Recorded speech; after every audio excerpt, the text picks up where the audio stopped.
Welcome to Brand You, the ultimate personal branding podcast. I'm Kaz Grant. And I'm Toby Lee. Together, we're here to help demystify personal branding and to make it accessible and effective for everyone. Follow along as we guide you through creating your own personal branding journeys. So, let's get started. Let's brand you. Hi everybody and welcome back to the Brand You podcast. So last week we were talking about how you can still talk about your business through your personal brand. And this week we're going to be diving into how you can create a personal brand as a student before you've even got a defined career, work or business. There are so many benefits, aren't there? So many benefits. It's something that if I try and think back to like when I know I did go kind of down the university route. I went to drama school, so it was a bit different how you go out into that industry.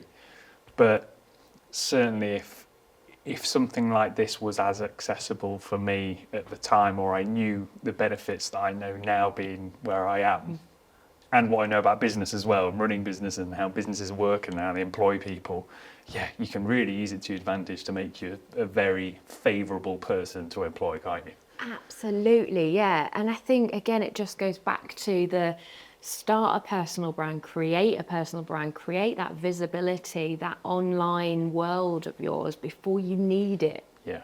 Because when you need it, it's too late. You're building it. You're starting from zero.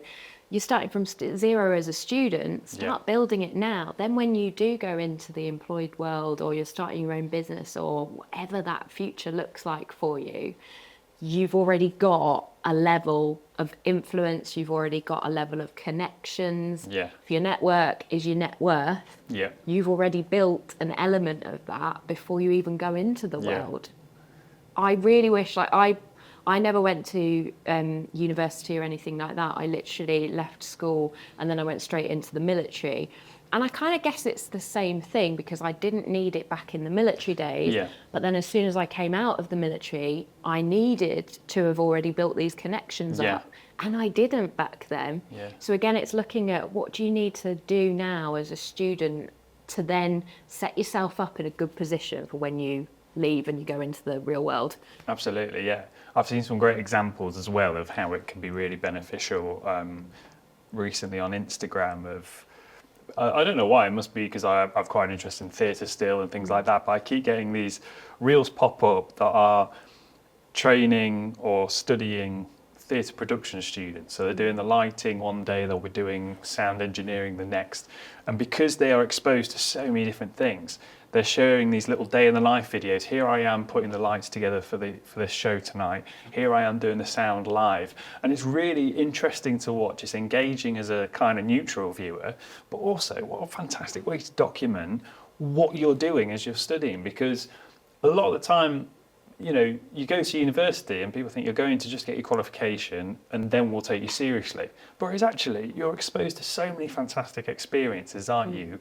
Demonstrating your skills, putting things into practice, the practical elements of it. If you could be documenting those, when you then go to a future employer and say, you know, here's my CV, but also take a little look at this stuff that I've been doing. You know, it's fantastic, isn't it? Yeah. What was interesting that you said there as well is you were watching it as a neutral kind of person. You are at the time, but again, you don't know as Headshot Toby grows who you'll need to employ in the future. So you're watching as a neutral position now, and students might have lots of neutral followers that don't quite need them for anything yet. Sure, But again, further down the line then, when they need to employ someone for that role, they've been following the journey of them doing all of this stuff, learning all of these skills.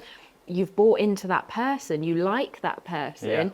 Guess who you're going to contact when you do need to employ someone? You're going to get in touch with them, aren't you? Because they've been visible and they've been showing their expertise and their skills, and you like them as a person. You want to give them a chance in life, you'll go to them. Yeah. And the big question when you're young, isn't it, is like, what do you want to do next? Yeah. Where are you going with this? What's the big career goal? And it feels so loaded and pressurized. And actually, it's absolutely fine to not know what that next step is. And is there more advantage in still documenting what you're doing in the present anyway? It might be a little bit of this. You might transition into this side of the industry that you're kind of in. You might change industries completely from job to job, working out what you want to do because you are young and you are finding what you're passionate about. But that actually only creates for more interest and talking points with other people, doesn't it? If you're documenting all that, versus if you don't, because you don't know what you're doing just yet, not sure what you fancy, and then actually, like you say, later down the line, you go, I wish I'd done this. Yeah, and we used to hear it all the time in the military when I was coming out about transferable skills. Yes. Transferable skills, but also your transferable presence, because you've got all these, we all pick up all of these skills that would make us good in lots of different ways. Again, if you're showcasing yourself on video, if you're putting yourself out there, you're showing your confidence growing, your confidence building. Some roles, you just want a confident person that's going to be able to talk to other humans in a great way. That might be something that someone's seen from you that they would want in a future employee. Also, your presence, so your transferable presence. Yes, you might be studying and going through and sharing stuff on the course that you're on at the moment. You might end up doing something completely different, but that completely different workplace, industry, environment still wants that presence that you give off, that relatability with other people, that niceness, that friendliness, that, again, that confidence that you exude through creating and sharing your personal brand. So it's all these different things. You don't necessarily have to be anymore qualified for certain roles in certain industries and areas. They want the right people, the right personalities, they want the right confidence levels, and again, that customer service element of it. If you're in customer service role, you want a specific person to be like that. So if you're sharing elements of that as well, people will see in other industries. And again, you don't necessarily know maybe where you want to go, but if you're invisible, you're not going to get any extra opportunities coming your way and those pivot options, because no one's going to be seeing you or getting in touch with you or talking to you. Whereas if you're visible and you don't quite know what you're going to be going into, you might get a left field opportunity come your way that you would never have thought about in a million years. But it might be the perfect role for you. Yeah. And when I say the perfect role, I do always think there is a lot of pressure, again, put on people when they're studying or they're starting or you're changing careers. You need to think about a career for the rest of your life. Whereas actually, like, what do you want to do for the next 3 years? What would the sort of things that would align to you? I mean, I've literally only really just found out what I like doing and enjoy doing, and my vision now for my future career at 40. Yeah. It's taken me till 40-year-old to realise what I like doing and what I want to do and what I want more of in my life. And it's not even a specific defined role like doctor, photographer, lawyer or anything. I just know elements of my working life that I like more of and that I don't like more of. How my working day needs to fit and feel and what I want to create with that. So again, it's starting before you're ready, starting to showcase yourself, seeing where that leads. Yeah, and I think what might be a challenge is that kind of confidence, not quite having that yet to put yourself out there in the world. I mean, we talk a lot on this podcast about people who have had business for a lot of years and they've done a lot of networking and they've done a lot of public speaking and all like that, and still transitioning into starting a personal brand is a daunting experience. So there's a huge development there to go through.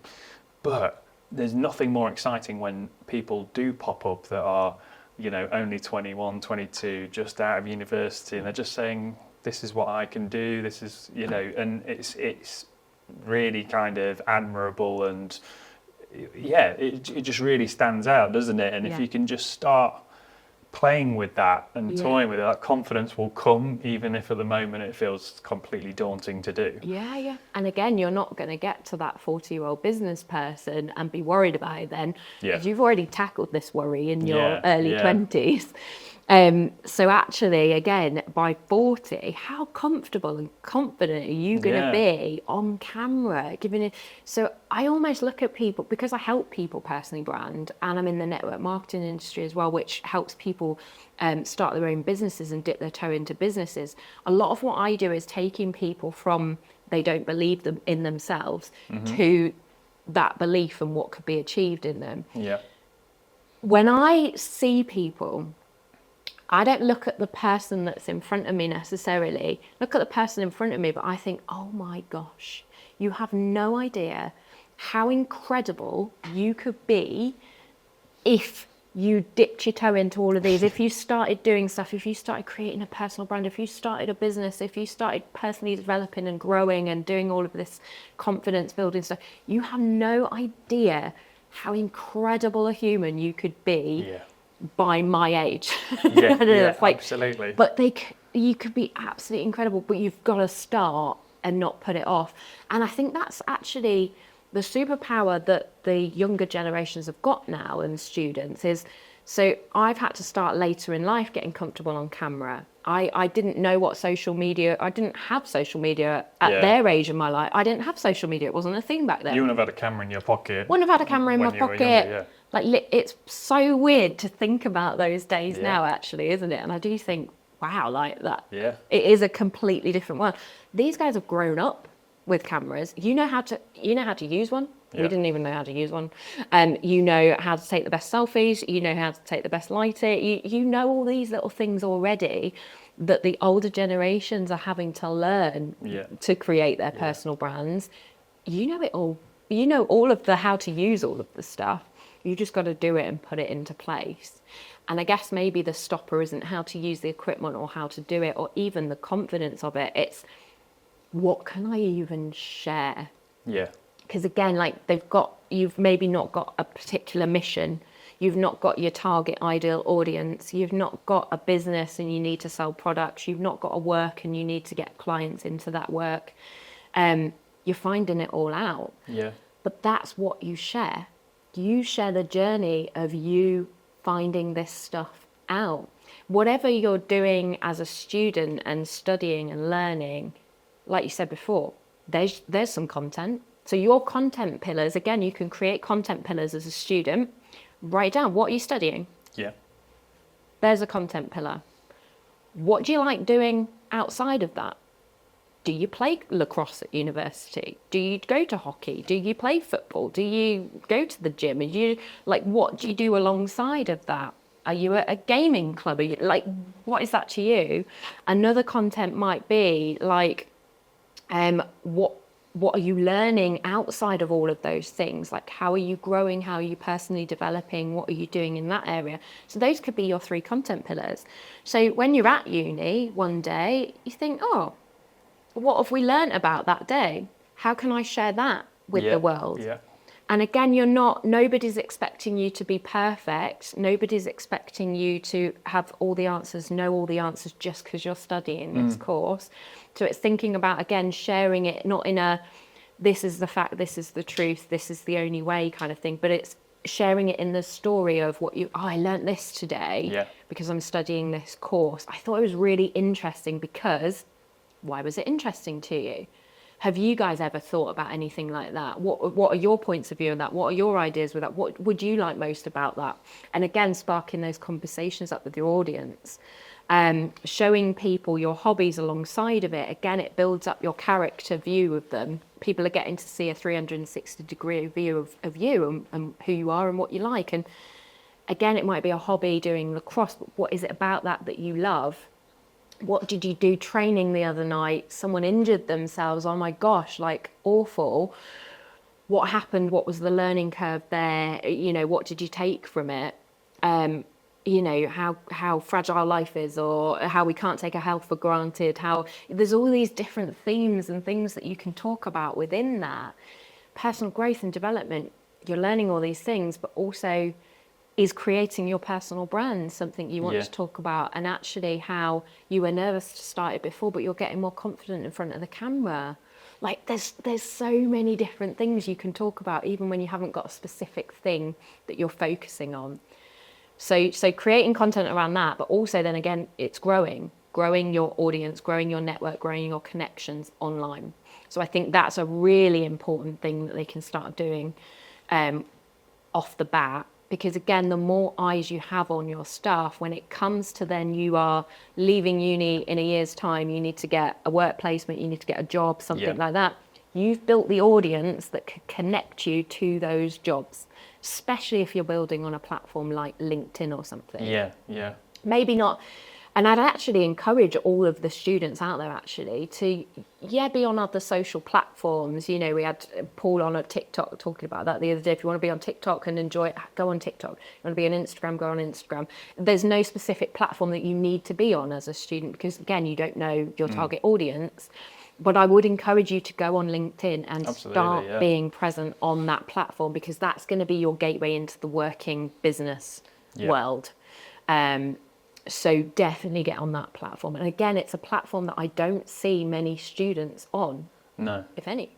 I don't think I probably have, but maybe don't see them posting regularly. Yeah.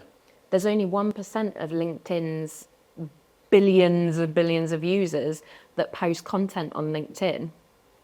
1% out of everybody on there. So students out of that 1%, how much? Probably minuscule. You get on there and you start sharing all of this, you're going to stand out. But also when it comes to time and employment, how much further ahead are you going to be than everybody else on your course, everybody else in the uni world?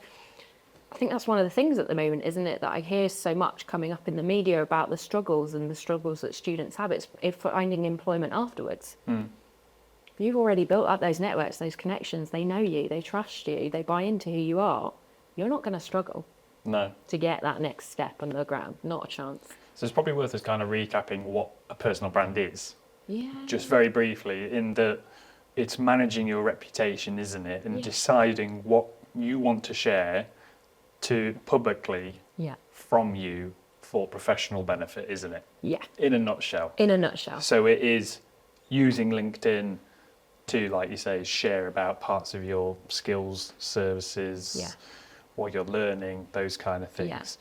And we tie in the personal elements, like you say, going back to the content pillars of what else you might be doing outside of those work things in order to build trust, share that personality, so we're not just sharing about work stuff. And that those benefits and connections are going to reap rewards down the line, and the connections made, isn't it? Yeah, absolutely. But I guess it's one point to note here, and again, back in my day, that makes it sound so old. But anyway, back in my day, there was a huge drinking culture at uni. There's lots of shenanigans that go on, isn't there? You have a lot of fun at uni as well. So you haven't exactly got a defined audience that you're speaking to. But do be aware and have it at the back of your mind that anything that you do share, anything that you do put online can be viewed by future employers, future businesses, future workers. Because so you need to, a certain extent, your ideal audience or your target audience, you need to bear that in mind. So you don't necessarily want to be sharing, share who you are and everything, but you generally don't want to be sharing you raving and taking shots at the weekend and stuff like that, doing stupid stuff. So things like that, obviously, there's an element of control that narrative. Yeah.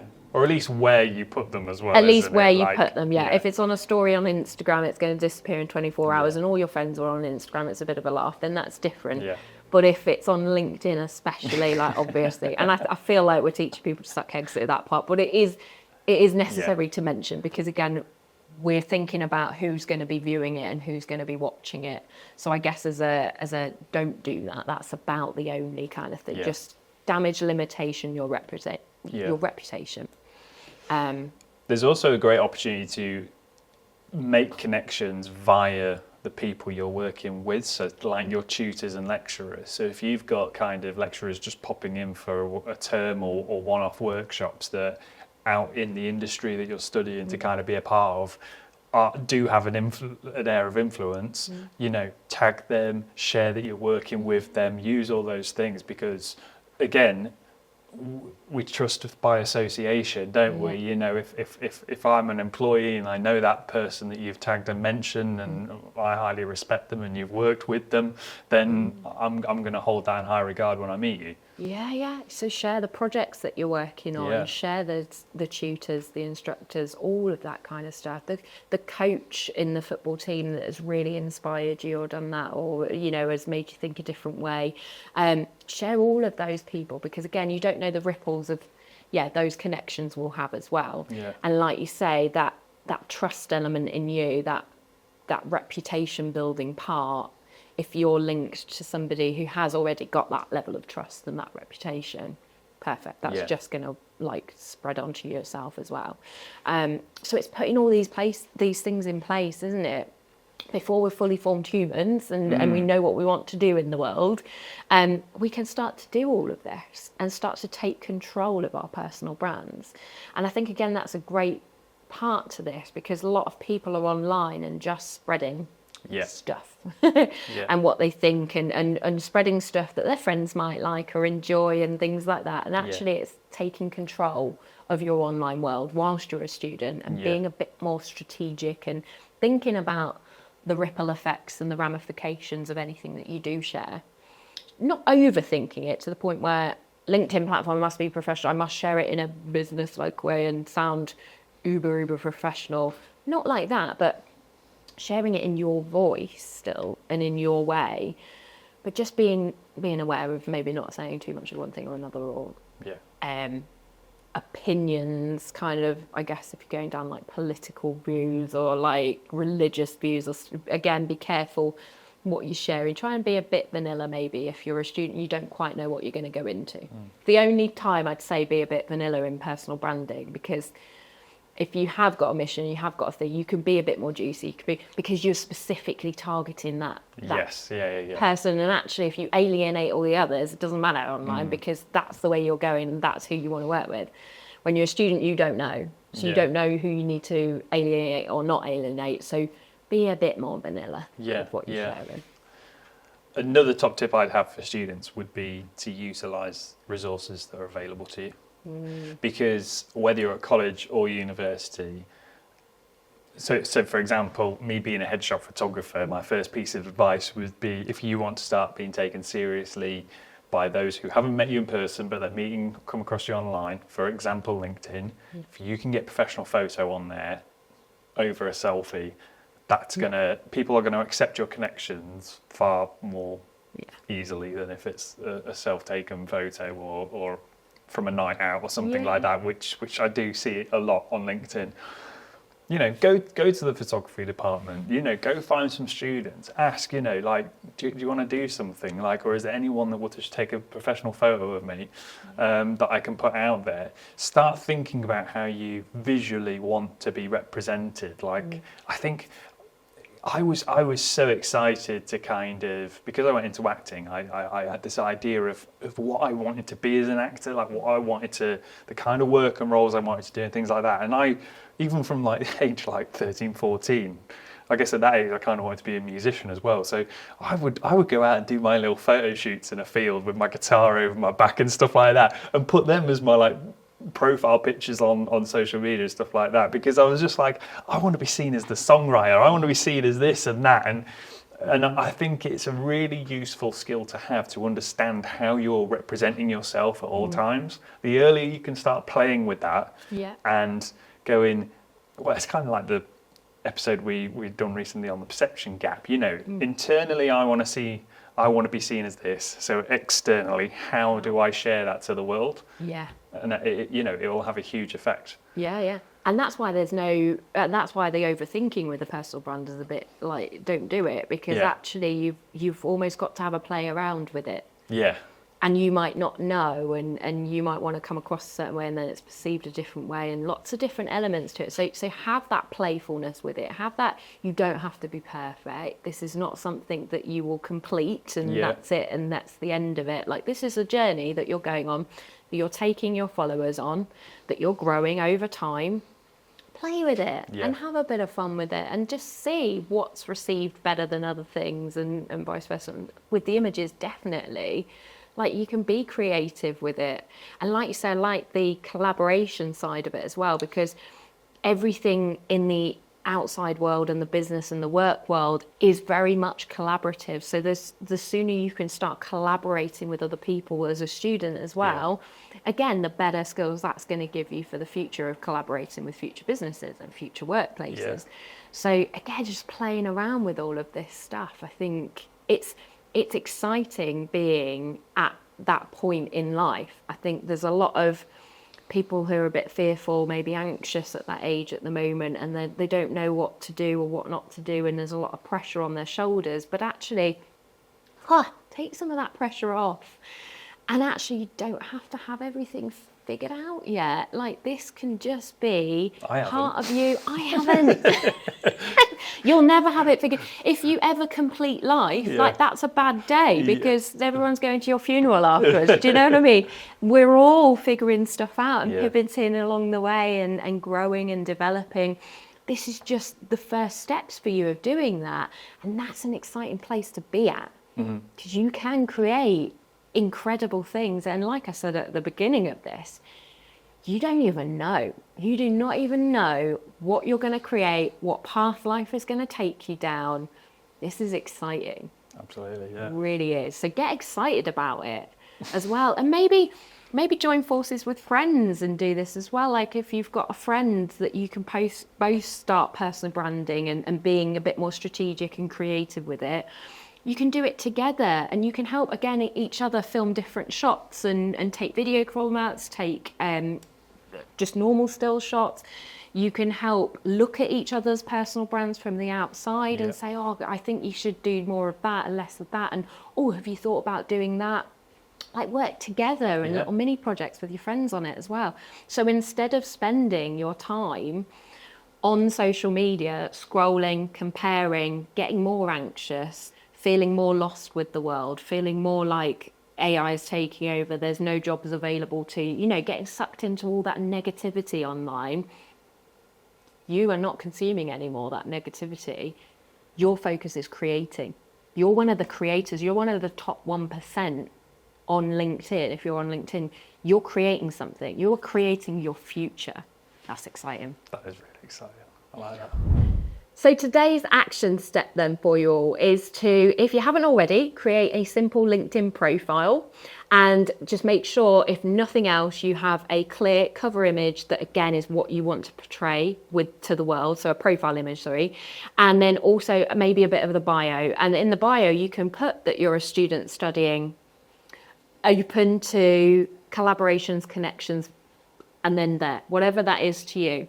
And then create your first post. And your first post could simply be an about me post. So again, share a clear image of yourself with that so that people can easily see you, start to trust you, start to know who you are, and share a bit about what you're doing, what you're studying, why you're studying it, what do you do alongside of it, and what you're hoping to achieve by coming on the platform. Is it to make further connections? Is it to expand your network? Is it to grow more, to gain more confidence? Whatever that is to you, just create your first post and see what happens.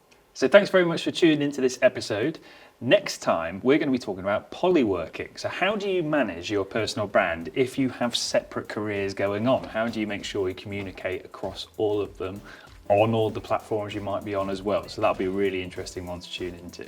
If you haven't already, make sure you connect with Kaz and I on LinkedIn.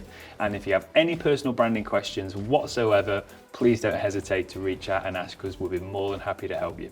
Here's to branding you.